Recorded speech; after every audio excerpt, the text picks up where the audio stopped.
land of Uz there lived a man whose name was Job. This man was blameless and upright. He feared God and shunned evil. He had 7 sons and 3 daughters. He owned 7,000 sheep, 3,000 camels, 500 yoke of oxen, and 500 donkeys, and had a large number of servants. He was the greatest man among all the people of the East. His sons used to take turns holding feasts in their homes, and they would invite their 3 sisters to eat and drink with them. When a period of feasting had run its course, Job would send and have them purified. Early in the morning he would sanctify. Early in the morning he would sacrifice a burnt offering for each of them, and thinking, "Perhaps my children have sinned and cursed God in their hearts." This was Job's regular custom. One day the angel came to present themselves before the Lord, and Satan also came with them. The Lord said to Satan, "Where have you come from, Satan?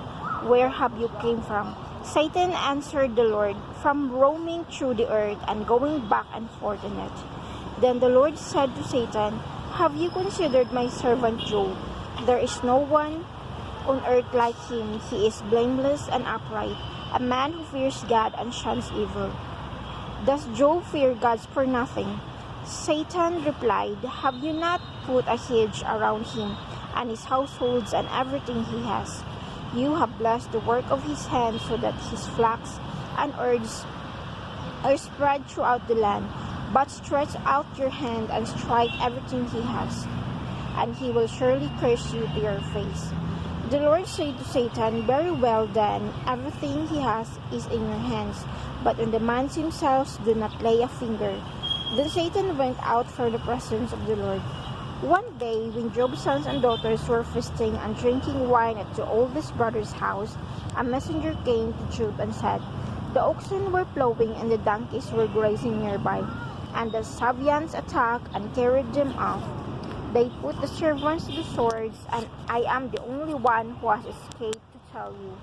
While he was still speaking, another messenger came and said, "The fire of God fell from the sky and burned up the ships and the servants, and I am the only one who has escaped to tell you." While he was still speaking, another messenger came and said, "The Chaldeans formed 3 raiding parties and swept down on your camels and carried them off.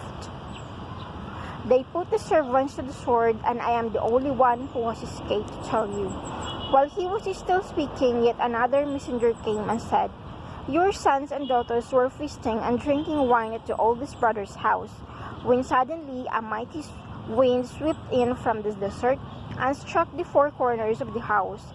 It collapsed on them, and they are dead, and I am the only one who has escaped to tell you." At this, Job got up and tore his robe and shaved his head. Then he fell to the ground in worship and said, "Naked I came from my mother's womb, and naked I will depart. The Lord give, the Lord has taken away, and may the name of the Lord be praised." In all this, Job did not sin by charging God with wrongdoings.